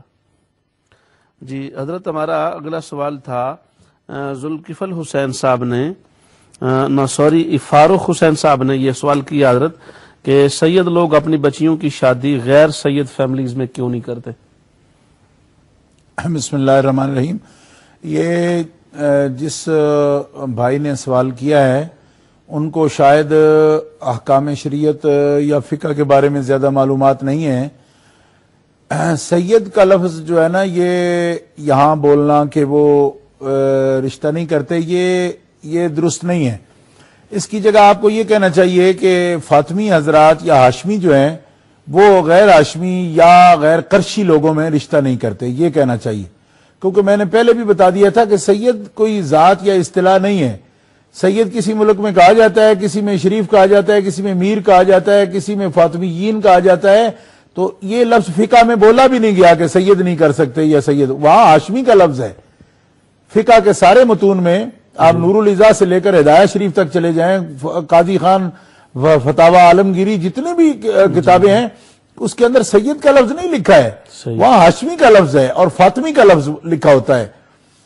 تو یہ کیوں نہیں کرتے؟ اس کی وجہ یہ ہے کہ دوسرے جو اقوام ہیں، عجمی اقوام، وہ ان کی کف نہیں ہے، برابر نہیں ہے، اور تو کف کے اندر رشتہ کرنا تعارف کے لیے اللہ تعالیٰ جل شانہ نے قرآن مقدس میں فرمایا ہے کہ اللہ تعالیٰ جل شانہ نے قبیلے اور شاخیں جو ہیں یہ خود بنائی ہیں۔ انا خلقناکم من ذکر و انثی وجعلناکم شعوبا وقبائل لتعارفوا، تمہاری آئیڈینٹی کے لیے، پہچان کے لیے ہم نے شعوب و قبائل میں تمہیں تقسیم کیا ہے۔ تو عربوں کے اندر بھی کف کا مسئلہ جو ہے یہ مانا جاتا ہے، اور فقہ اسلامی میں بھی یہ مسئلہ کف کا مانا جاتا ہے۔ تو ہاشمیین یا قرشی حضرات جو غیر اقوام میں رشتہ نہیں دیتے تو اس کا سبب یہ ہوتا ہے کہ وہ دوسری اقوام جو ہیں ان کے ہم پلہ ہم کف نہیں ہیں، ان کے برابر نہیں ہیں، اس وجہ سے نہیں دیتے۔ لیکن اس کا سبب یہ جو ہم جن کو ہم کف سمجھتے ہیں یعنی کف مانتے ہیں ان میں رشتہ دیتے ہیں۔ خود دیکھیے سید عالم صلی اللہ تعالی علیہ وسلم نے اپنی بڑی حقیقی بیٹی حضرت سیدہ زینب رضی اللہ تعالی عنہا، جن کے بارے میں سرکار دو عالم علیہ الصلوۃ والسلام کا ارشاد گرامی ہے کہ ہیا خیر و بناتی وہیا افضل و بناتی اصیبت فیہ، یہ میری بیٹیوں میں سب سے بہتر اور سب سے افضل بیٹی ہے جس کو میرے لیے اور میرے دین کے لیے بہت تکلیفیں پہنچائی گئیں۔ حضرت سیدہ زینب کا رشتہ آپ نے ابو العاص سے کیا۔ ابو العاص جو ہے وہ ہاشمی نہیں تھے، ابو العاص ہاشمی نہیں ہے، حضرت خدیجہ بنت خویلد ام المؤمنین خاتون اول اسلام حضرت خدیجہ الکبریٰ کے سگے بھتیجے ہیں ابو العاص، تو آپ کے سگے بھانجے ہیں، یعنی حالہ بنت خویلد کے بیٹے ہیں، سگے بھانجے ہیں آپ کے۔ اور ابو العاص جو ہیں وہ بنو امیہ جو ہے ان کے بڑی شاخ میں جا کے عبد العزیٰ کی اولاد میں سے ہیں، کہ بنو امیہ میں سے نہیں ہیں، بنو امیہ اور عبد العزیٰ جو ہے بھائی ہیں، وہ عبد العزیٰ کی شاخ میں سے وہ ہیں ابو العاص، اور ان کی والدہ حالہ بنت خویلد ہیں جو حضرت خدیجہ بنت خویلد کی سگی بہن ہے۔ تو ان کے ساتھ نبی کریم علیہ الصلوۃ والسلام نے اپنی بڑی صاحبزادی جس کو خیر و بناتی و افضل و بناتی کے لفظ حدیث پاک کے اندر موجود ہیں، نبی کریم علیہ الصلوۃ والسلام نے ان کے لیے فرمائے ہیں، ان کا رشتہ آپ نے کیا۔ اس کا مطلب یہ ہوا کہ سید کے مفہوم میں اگر آپ باقی جو قرشی حضرات ہیں ان کو داخل نہیں سمجھتے تو پھر آپ کا یہ سوال بنتا نہیں۔ اسی لیے میں نے پہلے یہ تصحیح کی سوال کی کہ سید کی بجائے ہاشمی کہیے، فاطمی کہیے، اور اس کے بعد بات ہوگی۔ تو نبی کریم علیہ الصلوۃ والسلام کی اپنی صاحبزادی کا نکاح حضرت سیدہ زینب کا نکاح جو ہوا تو عبد العزیٰ کے خاندان میں حضرت خدیجہ الکبریٰ کی بھانجے ابو العاص کے ساتھ ہوا، اور ان سے ان کی اولاد بھی ہوئی، جن میں سے حضرت سیدہ امامہ اور حضرت علی مشہور دو شخصیات ہیں۔ حضرت امامہ بنت ابی العاص جن کی شادی حضرت خاتون جنت سیدۃ نساء العالمین حضرت فاطمہ الزہرا کے وصال فرما جانے کے بعد آپ کی وصیت کے مطابق حضرت مولا کائنات علی المرتضیٰ شیر خدا نے حضور نبی اکرم کی اسی نواسی حضرت امامہ کے ساتھ نکاح فرمایا ہے، اور یہ امامہ جو ہے یہ بیٹی ہیں حضرت ابو العاص کی اور حضرت سیدہ زینب کی۔ اور اسی طرح نبی کریم علیہ الصلوۃ والسلام کی دو صاحبزادیاں حقیقی حضرت سیدہ رقیہ اور حضرت سیدہ ام کلثوم، ان کی یکے بعد دیگرے شادیاں ہوئی حضرت عثمان بن عفان سے، یہ بنو امیہ سے ان کا تعلق تھا۔ تو اس پر سید کا کوئی مخصوص جو مفہوم ہے اس کے ساتھ یا مصداق اگر سید ٹھہرایا جاتا ہو تو حضرت عثمان غنی رضی اللہ تعالیٰ عنہ مالک جنت ہیں، ذوالنورین ہیں اور تاجدار ہیں، صحابہ کرام میں سے خلیفہ رسول ہیں اور جامع آیات القرآن ہیں۔ مگر میں یہی بات کہہ رہا تھا کہ چونکہ قرشی ہے اور نبی کریم علیہ الصلوۃ والسلام نے قرشی کو ہاشمی کا کف سمجھتے ہوئے ہی اپنی بیٹیاں حضرت عثمان غنی رضی اللہ تعالیٰ عنہ کے نکاح میں بھی دیں، اور جس مفہوم کے ساتھ حضرت سیدہ خاتون جنت کی اولاد کو سید کہا جاتا ہے اس مفہوم کے ساتھ تو مولا علی رضی اللہ تعالیٰ عنہ بھی سید اس مفہوم کے ساتھ نہیں ہے، کیونکہ حضرت خاتون جنت کی وہ اولاد نہیں ہے، حضرت خاتون جنت کی اولاد نہیں ہے، وہ ہاشمی ہیں، ابو طالب کے بیٹے ہیں، عبد المطلب کے پوتے ہیں۔ لیکن نبی کریم علیہ الصلوۃ والسلام نے ہاشمیین کو اپنے ساتھ ملایا ہے کہ مطلبی اور ہاشمی کا مطلب ایک ہی ہے، اس لیے اپنی سب سے پیاری بیٹی سیدۃ نساء اہل الجنہ کا نکاح آپ نے حضرت مولا کائنات علی المرتضیٰ جن کو اپنی فضیلت اور تقوی کے حساب سے سرکار نے سید العرب بھی فرمایا ہے، وہ سید ہے، لیکن جس مفہوم میں عام طور پر سید کہا جاتا ہے کہ حضرت خاتون جنت کی اولاد سید ہے تو آپ ان کی اولاد تو نہیں ہے نا، آپ تو ان کے شوہر ہیں۔ تو اس اعتبار سے سوال یوں بنتا تھا کہ کیا ہاشمی جو ہے ان کے دوسرے لوگ کف ہیں؟ تو اتنا میں نے عرض کر دیا کہ قرشی ان کے کف ہیں اور ان کے ساتھ نکاح کا ثبوت نبی کریم علیہ السلام۔ اسی طرح حضرت فاروق اعظم رضی اللہ تعالیٰ عنہ امیر المومنین عزت اسلام، ان کے نکاح میں مولا پاک علی المرتضیٰ شیر خدا کی صاحبزادی حضرت ام کلثوم ان کے عقد میں تھی، وہ بخاری شریف میں بھی موجود ہے، اصول کافی کے اندر بھی یہ موجود ہے۔ تو ظاہر ہے کہ وہ بھی جو ہے وہ قرشی ہیں ہاشمی نہیں ہیں، لیکن مولا پاک نے جب اپنی بیٹی جو خاتون جنت سے تھیں وہ ان کے نکاح میں دیں تو اس سے واضح ہو جاتا ہے کہ وہ جو جن قبیلوں کو وہ کفر سمجھتے ہیں ان میں اپنی بیٹیاں دیتے ہیں، اور آج بھی جن قبیلوں کو کفر سمجھا جاتا ہے ان میں بیٹیاں دیتے ہیں، اور جن کو کفر نہیں سمجھا جاتا عاجم کو ان میں بیٹی نہیں دیتے۔ لیکن اگر ان کو اعتراض نہ ہو، یعنی کہ اولیاء کو اکفا کو اعتراض نہ ہو اور کوئی بالغہ نکاح کرتی ہے تو اس کے نکاح کے منعقد ہو جانے کا مسلک ہے اہل سنت و جماعت علماء فقہا کا، منعقد ہو جاتا ہے۔ لیکن اگر اولیاء کو اعتراض ہو، کیونکہ یہ کفر کا مسئلہ جو ہے یہ حق کا ہے اولیاء کا، اولیاء کو اگر اعتراض نہ ہو تو نکاح منعقد ہوتا ہے، اور اولیاء کو اعتراض ہو تو نکاح منعقد ہو بھی جائے تو نکاح کا فسخ وہ کروا سکتے ہیں قاضی کے ساتھ جا کر۔ یہ ہے مسئلہ جس کا تعلق مسئلہ کفر سے ہے، اور یہ آپ دیکھنا چاہیں تو فقہ کے سارے متون کے اندر اور فتاوی کے اندر بھی موجود ہے۔ جی جزاکم اللہ۔ ذوالکفل حسین صاحب نے دربی سے حضرت سوال کیا، ابن شہاب زہری کا مسلک کیا تھا؟ ابن شہاب زہری جو ہیں یہ محدثین میں سے ہیں، اور جو طبقات محدثین ہیں ان میں اکثر محدثین ان کو طبقہ اولا کے محدثین میں شمار کرتے ہیں، اور بعض محدثین ان کو طبقہ ثانیہ کے محدثین میں شمار کرتے ہیں، اور یہ محدث ہیں اور ائمہ حدیث میں سے ہیں، استاد الحدیث ہیں، اور ان کی روایات جو ہیں سیاستہ کے اندر موجود ہیں، ان سے محدثین نے ان کی سند سے احادیث روایت کی ہیں۔ تو عموماً یہ جو ہے محدثین کے استاد ہیں، بعض مسائل میں ان کا تفرد جو ہے وہ موجود ہے، بعض مسائل میں ان کا تفرد کا مطلب ہوتا ہے کہ ایک الگ رائے بھی ہوتی ہے، کسی ایک مسئلے میں الگ رائے ہونا، تفردات ان کے موجود ہیں، لیکن یہ معتمد ہیں امام بخاری رحمۃ اللہ علیہ کے بھی، امام مسلم کے بھی، اور دیگر محدثین کے بھی، اور ان سے روایات وہ لیتے ہیں۔ اس وقت بھی اتفاق سے جامع ترمذی میں بھی جو روایت میرے سامنے موجود ہے اس میں بھی مالک بن انس نے زہری کے توسط سے ہی حدیث لی ہے، اس وقت جو سند میرے سامنے موجود ہے اس کے اندر بھی۔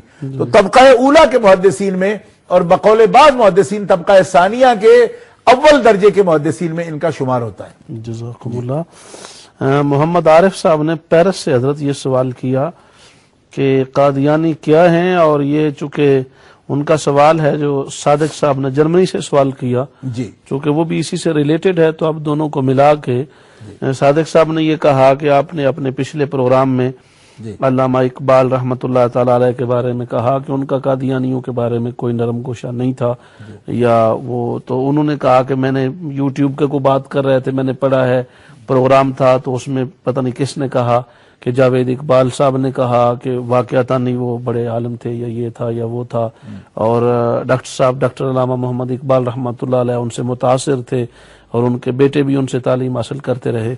تو ان ساری باتوں کا آپ جواب، اور پہلا تو یہ ہے کہ یہ قادیانی ہیں کون، کیا ہیں یہ؟ جی محمد عارف صاحب کا یہ سوال تھا۔ بسم اللہ الرحمن الرحیم۔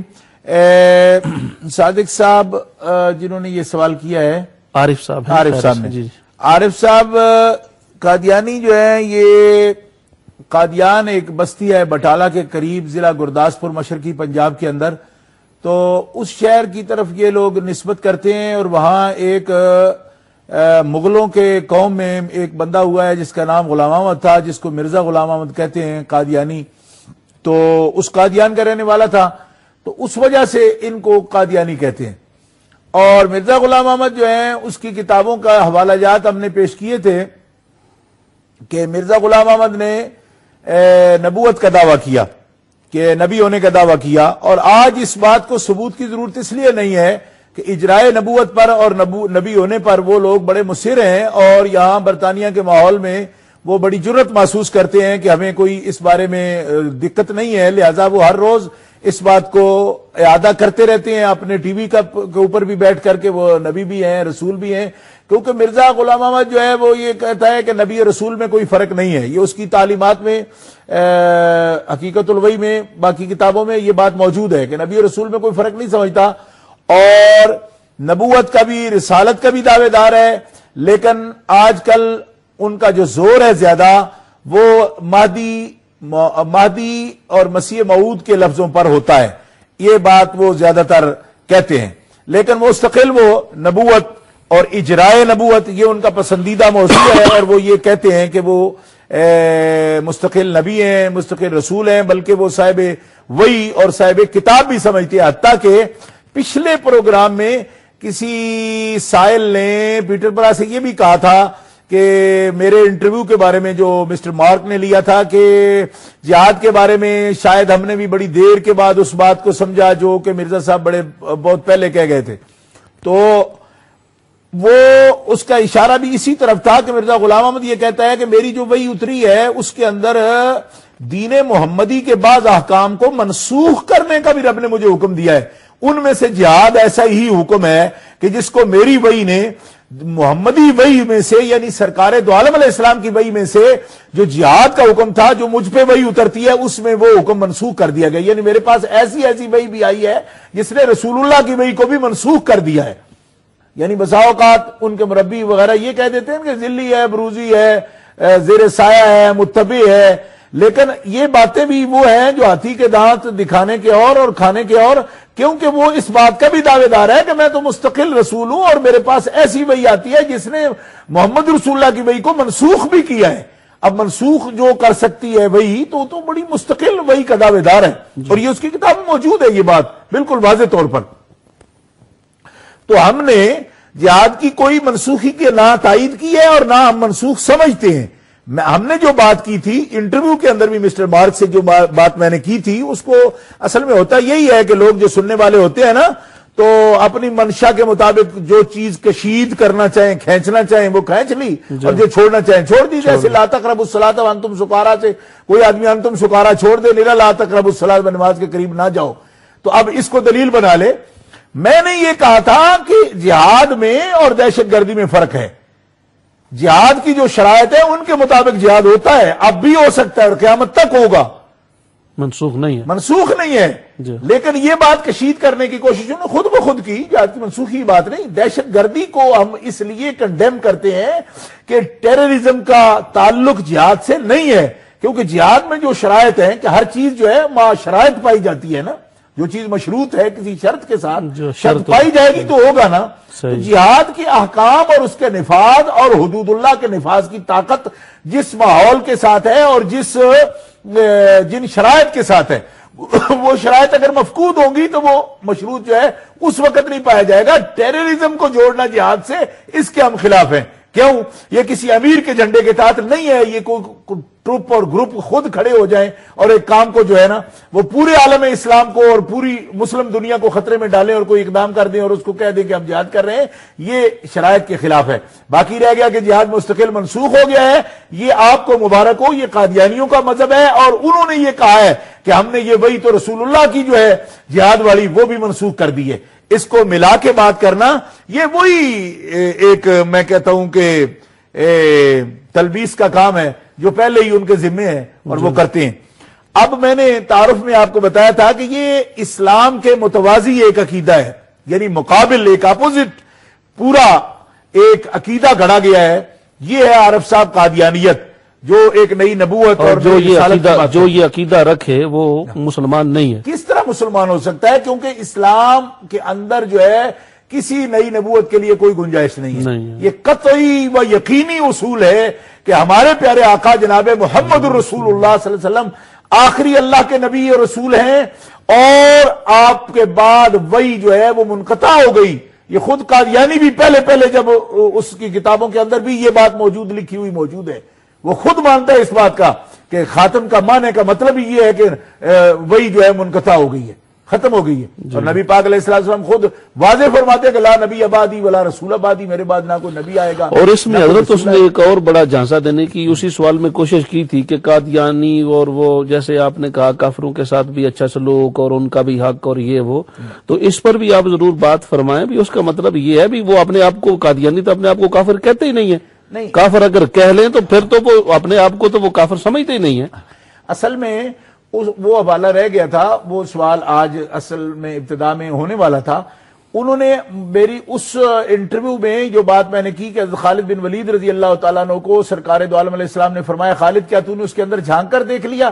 تو اس کو انہوں نے اپنے لیے دلیل بنایا کہ ہمارا کلمہ کیوں نہیں مانا جاتا. میں یہ بات عرض کرتا ہوں کہ کلمہ کلمہ جو آدمی پڑھ رہا ہے اس پر یقین ہم کر لیں گے، لیکن تب کریں گے کہ جب اس کے مخالف کوئی دلیل سامنے موجود نہیں، صرف وام نہیں. یعنی حضرت خالد بن ولید کو جو سرکار دو عالم نے تنبیہ فرمائی وہ اس لیے فرمائی علیہ الصلوۃ والسلام نے کہ خالد تو نے اندر جھانکا، آخر وہ کلمہ پڑھ رہا تھا، اس کے مقابل دلیل کیا دیکھی تم نے؟ صرف شبہ ہی کیا. یہاں مقابل دلیلیں یہ ہیں کہ وہ سارے کفریہ باتیں جو ہیں ان کی کتابیں چھپتی ہیں، ٹی ویوں پر بیٹھ کے ان کا اقرار کیا جاتا ہے، پھر کلمے کو صرف بنیاد بنا کے کس طرح اپنے آپ کو مسلمان ثابت کیا جاتا ہے. صحیح بات. یعنی اس طرح تو قرآن مقدس نے خود فرمایا ہے کہ ایسے کلمے کا اعتبار نہ کرو. وَمِنَ النَّاسِ مَن يَقُولُ آمَنَّا بِاللَّهِ وَبِالْيَوْمِ الْآخِرِ وَمَا هُم بِمُؤْمِنِينَ. وہ مومن ہے ہی نہیں، مومن نہیں ہے، کلمہ پڑھتے نہیں مومن ہے. اسی طرح کہا اذا جاءك المنافقون قالوا نشهد انك لرسول الله والله يعلم انك لرسوله والله يشهد ان المنافقين لكاذبون، کہ وہ کہہ رہے ہیں کہ ہم آپ کو اللہ کا رسول مانتے ہیں. جی اس کے باوجود اللہ تعالیٰ جل شانہ فرماتا ہے کہ اللہ جانتا ہے کہ تو رسول ہے میرا اے محبوب صلی اللہ علیہ وسلم، مگر اللہ گواہی دیتا ہے کہ یہ جھوٹے ہیں. تو کیوں جھوٹے ہیں جب وہ کلمہ بھی پڑھ رہے ہیں؟ اس لیے کہ مقابل میں ان کے جو عقائد ہیں وہ سامنے موجود ہیں.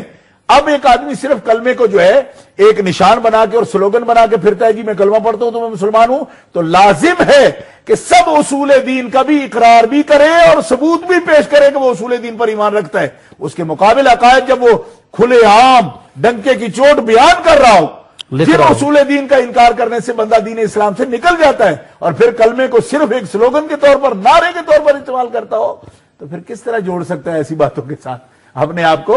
تو یہ میں وہی بات عرض کر رہا ہوں کہ یہ ابلیسی تبلیغ ہے اور اس طرح کا مغالطہ دینا ہے. بڑی پیاری بات اگلی بات جو ریلیٹڈ آپ نے پوچھی تھی علامہ اقبال علامہ رحمہ اللہ کی، تو مجھے جناب اس بارے میں کوئی شک و شبہ نہیں ہے، نہ بڑی علمیت کا میں دعوے دار ہوں، میں ادنا خادم دین ہوں، معمولی سا خادم ہوں اہل السنہ والجماعہ کا.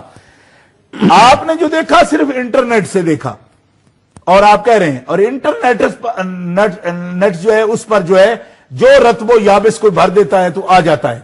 علامہ اقبال رحمۃ اللہ علیہ کا ایک تو خود کلام دیکھیے، آپ کا عقیدہ دیکھیے، نوع انسان را پیام آخری حامل او رحمت للعالمین. اگر علامہ اقبال مرزا قادیانی کی طرح وحی کے اجرا کے قائل ہوتے تو نوع انسان را پیام آخری کیوں کہتے؟ کتاب زندہ قرآن حکیم حکمت او لازوالست و قدیم نوع انسان را پیام آخری. یہی ہمارا موقف ہے نا کہ قرآن آخری کتاب ہے اور محمد رسول اللہ کی وحی آخری وحی ہے، اس کے بعد کوئی وحی آسمان سے وہ دروازے ہی بند ہو گئے. علامہ رحمہ اللہ واضح طور پر کہہ رہے ہیں کہ مسلم امہ کو کسی نئی چیز کی ضرورت نہیں ہے. کیوں کہ کتاب اللہ قرآن اگر معاذ اللہ مر جائے تو پھر تو کوئی نئی چیز تلاش کریں. وہ کتاب زندہ، وہ رسول زندہ کی کتاب زندہ قرآن مقدس موجود ہے جس کے حامل رحمت للعالمین ہے، اور وہ نوع انسارا پیام آخری اللہ احکم الحاکمین کی طرف سے یہ آخری پیام ہے جو جناب محمد رسول اللہ صلی اللہ علیہ وسلم پر نازل ہوا. اس کے بعد کوئی پیام آنے والا نہیں ہے، یہ بالکل واضح علامہ نے کہا. اور پھر نوٹ کیجئے مسٹر نہرو کے نام خطوط میں علامہ نے، یہ نہرو خود اس کے مصنف اپنی کتاب کی جدوجہد آزادی، اس کو اٹھا کے دیکھ لیجئے. جواہر لال نہرو انڈیا کا ٹاپ کلاس کا لیڈر ہے اور اندرا گاندھی کا والد اور کانگریس کا صدر اپنے وقت میں، اور مسٹر گاندھی کا جانشین جواہر لال نہرو، اس کی اپنی کتاب جدوجہد آزادی اٹھا کے دیکھیے. اس میں علامہ اقبال کے مکتوب جو جواہر لال نہرو کے نام ہیں اس کے اندر موجود ہیں. علامہ کی ایک تقریر پر جواہر لال نہرو نے علامہ اقبال کو یہ خط لکھا کہ آپ کے نظریات آمدیوں کے بارے میں بڑے سخت ہیں، آپ کو اس پر نظر ثانی کرنی چاہیے. علامہ اقبال کا یہ مکتوب جدوجہد آزادی میرے پاس اس وقت بھی کتاب ترجمہ شدہ موجود ہے، اصل کتاب انگلش میں موجود ہے، آپ پڑھ سکتے ہیں. علامہ کا مکمل مکتوب جواہر لال نہرو کے نام یہ ہے کہ آمدی جماعت اسلام اور ہندوستان دونوں کی غدار ہے. یہ لفظ واضح طور پر اگر اس میں موجود نہ ہو تو عرفان مشہدی جو چور کی سزا میری سزا ہوگی. علامہ اقبال رحمہ اللہ نے جواہر لال نہرو کو بھی لکھا، حالانکہ وہ تھرڈ پارٹی تھا، اس کے سامنے کوئی کمزور بات بھی کر سکتے تھے کہ چلو اپنے آپ کو ایک لبرل ثابت کرنے کے لیے کہہ جاتے، مگر واضح طور پر لکھا کہ جواہر لال نہرو یہ جماعت نہ صرف اسلام کی غدار ہے بلکہ ہندوستان کے مفادات کی بھی غدار ہے.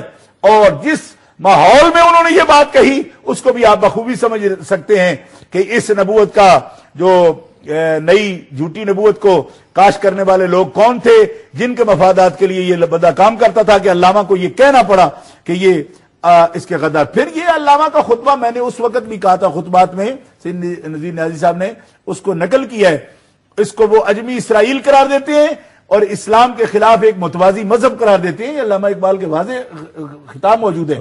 باقی آپ کا یہ سوال کہ ڈاکٹر صاحب نے کچھ نہیں کہا، ڈاکٹر صاحب جاوید اقبال صاحب کو کبھی بھی ان کے دینی افکار کا نمائندہ نہیں سمجھا گیا. ڈاکٹر جاوید اقبال ان کے بیٹے ہیں، لیکن آپ کو خود معلوم ہے کہ کتنی عمر کے تھے جس وقت علامہ اقبال وفات پا گئے. 1938 میں جب آپ کا وصال ہوا تو جاوید اقبال کی عمر کیا تھی؟ جاوید اقبال کو پڑھایا کس نے؟ جاوید اقبال پڑھا کہاں؟ اور جاوید اقبال جو ہیں وہ جسٹس ہیں، ان کی کتابیں بھی ہم نے دیکھی ہیں، مگر وہ کبھی بھی اقبال کے دینی افکار کے گدی نشین نہیں ہیں. یہ بات دنیا میں کبھی بھی نہیں کہی گئی. علامہ کا عقیدہ جب بھی دیکھا جائے گا آپ کی کتابوں سے ہی دیکھا جائے گا اور علامہ اقبال کے خطبات سے دیکھا جائے گا. علامہ نے اپنے خطبات میں اور اپنے کلام میں واضح طور پر جناب محمد رسول اللہ کی مثلیت تک کے وہ قائل نہیں تھے. یہ جائے کہ وہ اس طبقے سے تعلق رکھتے ہوں کہ جو پوری ایک نبوت نہیں کے قائل ہوں، وہ قرآن کو آخری وحی بھی مانتے ہیں اور احمدی تحریک کو اسلام کی غدار تحریک مانتے ہیں اور اسلام کے متوازی مذہب مانتے ہیں. یہ ان کے خطبات میں بھی موجود ہے، ان کی کتابوں میں، ان کے مکتوبات میں بھی موجود ہے. جزاکم اللہ. ناظرین گرامی قدر، آپ نے بڑا کمپریہنسو جواب ارشاد فرمایا اور آپ نے سماعت بھی کیا. ہمارے پاس وقفہ کا وقت ہوا ہے، اجازت دیجیے، وقفہ کے بعد دوبارہ آپ کی خدمت میں حاضر ہوتے ہیں.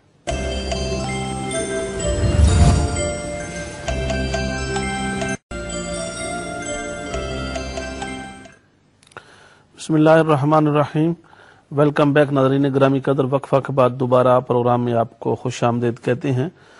حضرت ہمارا اگلا سوال عامر صاحب کا ہے برمنگھم سے، اور انہوں نے پوچھا کہ ایک ہی جائے نماز پر میاں بیوی نماز پڑھ سکتے ہیں؟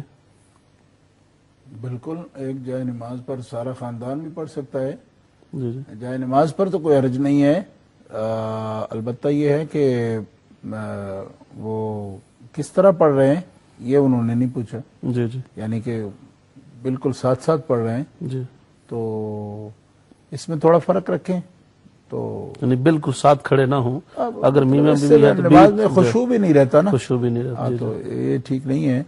تو باقی یہ کہ چاہے سارا خاندان ایک مصلی ہو گھر میں، اس پہ آپ نماز پڑھے، اس میں کیا ہے. جزاکم اللہ. اگلا ہمارا سوال تھا محترم قاری بشیر صاحب نے اٹلی سے پوچھا کہ داڑھی شریف کو جو خضاب، تو خیر اس کو نہیں نام دے سکتے، جو مہندی یا رنگ لگایا جاتا ہے مکس کر کے، تو اس کے مکسچر کا انہوں نے کہا کہ کتنا تناسب ہونا چاہیے؟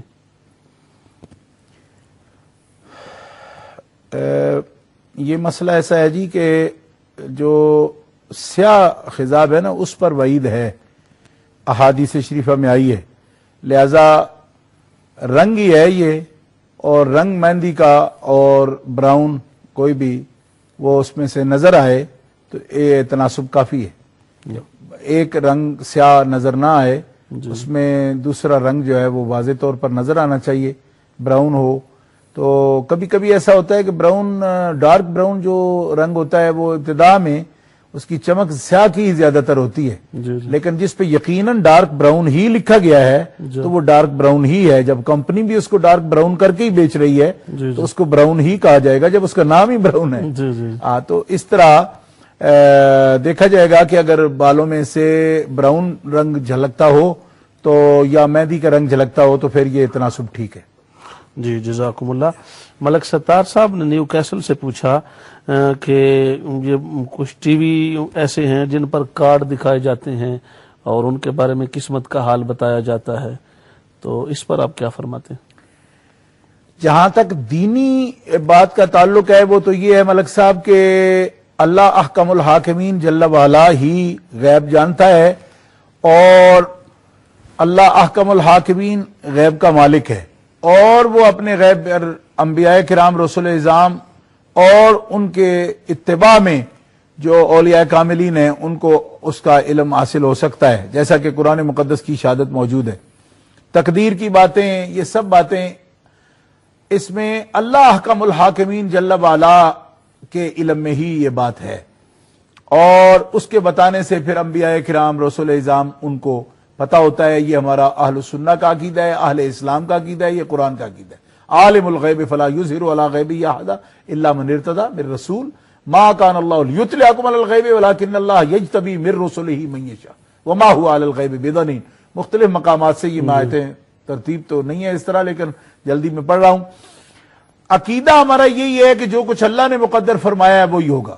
البتہ یہ بات ضرور ہے کہ علم جفر میں، علم العداد میں یا نجوم میں یہ اندازے ہوتے ہیں، لہذا اگر کوئی شخص ان سے رہنمائی لیتا ہے، پہلی بات تو یہ ہے کہ اس پر یقین نہیں کیا جا سکتا، کیونکہ دین پر یقین ہونا چاہیے، خدا کی تقدیر پر یقین ہونا چاہیے. البتہ یہ اسباب کے تحت آتی ہیں یہ باتیں، کبھی کبھی یہ درست بھی ہو سکتی ہیں اور کبھی غلط بھی ہو سکتی ہیں. لہذا علم جو ہے یہ اسباب کے تحت، علم العادات سے بھی کبھی کوئی نتائج نکلتے ہیں، جفر سے بھی نکلتے ہیں، نجوم سے بھی نکلتے ہیں. جی. تو دینی اعتبار سے یہ بات پکی اپنے ذہن میں رکھیں کہ یقین کامل اللہ کی تقدیر پر اور اللہ تعالی جل شانہ کے علم پر اور اس کے فیصلے پر ہونا چاہیے. البتہ اسباب کے تحت ان علوم میں بھی کبھی کبھی کوئی نتیجہ درست نکل سکتا ہے، لہذا یقین رکھے بغیر اگر کوئی وہ تقدیر والی اتھارٹی اسے نہ دے، لیکن اگر کوئی اندازہ لگانا چاہتا ہے کسی بات کا وہ لگا سکتا ہے، مگر اس پر یقین رکھنا یہ ہرگز شرعاً جائز نہیں ہے. کبھی وہ درست ہو سکتا ہے، کبھی غلط ہو جاتا ہے. جزاکم اللہ. حضرت شیریں گل صاحبہ نے یہ سوال کیا لندن سے. انہوں نے پوچھا کہ ان کا بیٹا، اس کی عمر 27 سال ہے لیکن اس کی دماغی اور ذہنی کیفیت 5 سال کے بچے کی جیسی ہے، تو کیا حج کے موقع پہ وہ محرم ہو سکتا ہے؟ بسم اللہ الرحمن الرحیم. اگر وہ خود مکلف نہیں ہے احکام شریعت کا، یعنی اس کیفیت کو جو 5 سال کے لیے بتا رہی ہیں، تو میں اس بارے میں کچھ اندازہ نہیں کر سکتا کہ کس طرح وہ اس کی کیفیت کو کہہ رہی ہیں. اس کی علامات بلوغ کی اگر بچے کے اندر پائی جاتی ہیں، وہ نفع نقصان کو سمجھتا ہے، اور اگر وہ بطور یعنی ایک مرد کے اس کی آئیڈینٹی موجود ہے، اور اگر ایسا بندہ جو ہے اس کی مثلا شادی وغیرہ بھی وہ اس بات کی حقیقت کو بھی سمجھتا ہے، ایسے معاملات ہو تو پھر وہ محرم ہو سکتا ہے. لیکن اگر وہ دماغی طور پر بالکل مختل ہو اور مفقود ہو کہ کوئی اس کے مرفوع القلم ہو، تو اس صورت میں اس کو محرم نہیں سمجھا جائے گا. اب یہ میں ایک عمومی حکم بیان کر رہا ہوں کیونکہ بچے کی اصل کیفیت جو ہے وہ اتنے لفظ سے مجھ پہ واضح نہیں ہو سکی. میں نے دونوں صورتیں آپ کے سامنے بیان کر دی ہیں، جیسا بھی اس کی کیفیت آپ جانیں تو اس کے مطابق ہو سکتا ہے. کیونکہ میرے علم میں ہے کہ 1-2 جگہ میں نے ایسے بچے بھی دیکھے جو پولیو کے زیر اثر ان کی رالیں بھی بہتی ہیں اور وہ بالکل نارمل بچوں کی طرح نہیں ہیں، مگر کئی بچوں کے وہ باپ بھی ہیں اور گھر چلاتے ہیں باقاعدہ وہ اپنا. ایسا بھی میں نے دیکھا برمنگم میں، باقاعدہ ایک گھر میں گیا تو ایسا بچہ بھی میں نے دیکھا ہے. تو اس لیے میں اس بارے میں یہی کہہ سکتا ہوں کہ ان معاملات کو اگر ایک بچہ پوری طرح سمجھتا ہے اور اس کی بلوغ کی علامتیں بھی اس کے اندر موجود ہیں. باقی یہ ہے کہ نارمل وہ نہیں ہے. نارمل، مکمل نارمل بچہ اس طرح ہوتا ہے کہ مثال صحت بھی اس کی درست ہو اس طرح. تو اگر ایسے امور میں، باقی احکام میں نماز بھی پڑھ لیتا ہے ٹیڑھا میڑھا ہو کے یا اس طرح کر کے، تو پھر وہ آپ کو محرم بھی بن سکتا ہے. لیکن اگر وہ بالکل دماغی طور پر مختل ہے، دماغ اس کا اور پھر مرفوع القلم ہے، پھر وہ محرم نہیں ہو سکے گا. جزاکم اللہ. حضرت آخری 1 منٹ رہ گیا ہمارے پاس، اور یہ شیریں گل صاحبہ کا یہ سوال تھا کہ شیعہ کی اذان اگر ہو رہی ہو ٹی وی پر تو اس کو سننا چاہیے یا فوری بند کر دینا چاہیے، اور مقدس چیزیں جو لکھ کے بھیجتے ہیں اجمیر شریف سے سجادہ نشینان کہلوانے والے، تو اس پر آپ 2 جملوں میں ارشاد فرمائیں. میں یہ ملا یظہر الفقی جو اسناشری لوگوں کی بڑی معتبر کتاب ہے، اور ان کے کتب اربع میں ہمارے ایک دوست جو وہاں پر بیٹھتے ہیں ان کو بڑا اس بات پر اعتراض تھا کہ اس کو اصول کیوں کہتے ہیں آپ، کتب کہیں. تو میں صرف اتنا لفظ بولتا ہوں کہ کتب اربع میں پھر امتیاز کیا ہے؟ کتب اربع تو نہیں، کتب تو 100 بھی ہو سکتی ہیں، آخر کتب اربع کا کوئی امتیاز تو ہے جو ان 4 کا الگ ذکر کیا جاتا ہے. تو پھر بہرحال جو آپ پسند کریں صاحب، ہم تو کوئی فورس کرنے کے عادی نہیں ہیں، پیار محبت سے بات کرنے کے عادی ہیں. ویسے ہی دکھ جائے کوئی اس کی اپنی مرضی.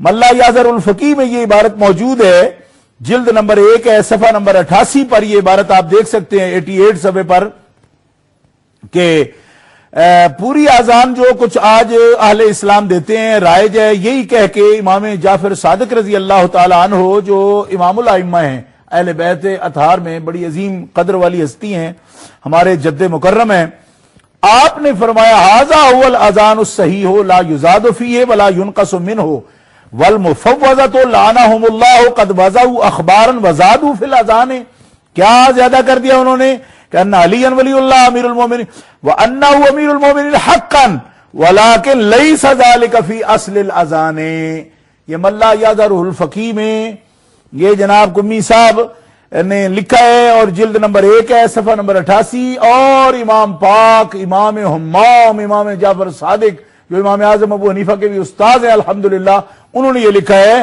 کہ اصل اذان تو یہی ہے جو سب اہل اسلام دیتے ہیں ہمارے باپ دادا بھی یہی دیتے آئے ہیں لیکن مفوضہ پر اللہ لعنت کرے انہوں نے کچھ چیزیں بڑھا دی ہیں جیسا کہ ہمارے جد پاک کا نام کہ حضرت علی المرتضیٰ کو ولی اللہ اور امیر المومنین آپ فرماتے ہیں یہ بات حق ہے کہ وہ امیر المومنین بھی ہیں اللہ کے ولی بھی ہیں لیکن لیس ذالک فی اصل الاذان لیکن یہ اعلان اصل اذان میں موجود نہیں ہے یہ ملا یاد الفقی کی عبارت ہے تو جس پر امام لعنت کرتے ہوں جن لفظوں کے بڑھانے پر تو شیری گل ہماری بہن کو پھر اس کے سننے کے بارے میں خود ہی سوچ لینا چاہیے کیا کرنا چاہیے اور اگلی بات جو انہوں نے پوچھی ہے کہ کچھ ڈاک آتی ہے تو جو ڈاک آپ کے منگوانے پر نہیں آتی نا خود بخود آ جاتی ہے اس کا کوئی مناسب اعزاز آپ پر فرض نہیں ہے لیکن اگر ان میں کوئی لکھی ہوئی بات نیک ہو یا اس میں کوئی آیت ہو یا حدیث پاک ہو تو پھر آپ کا ایمانی تقاضا یہ ہے کہ اس کو اچھی جگہ سنبھال دیں یہ بھیجنے والوں کو سوچنا چاہیے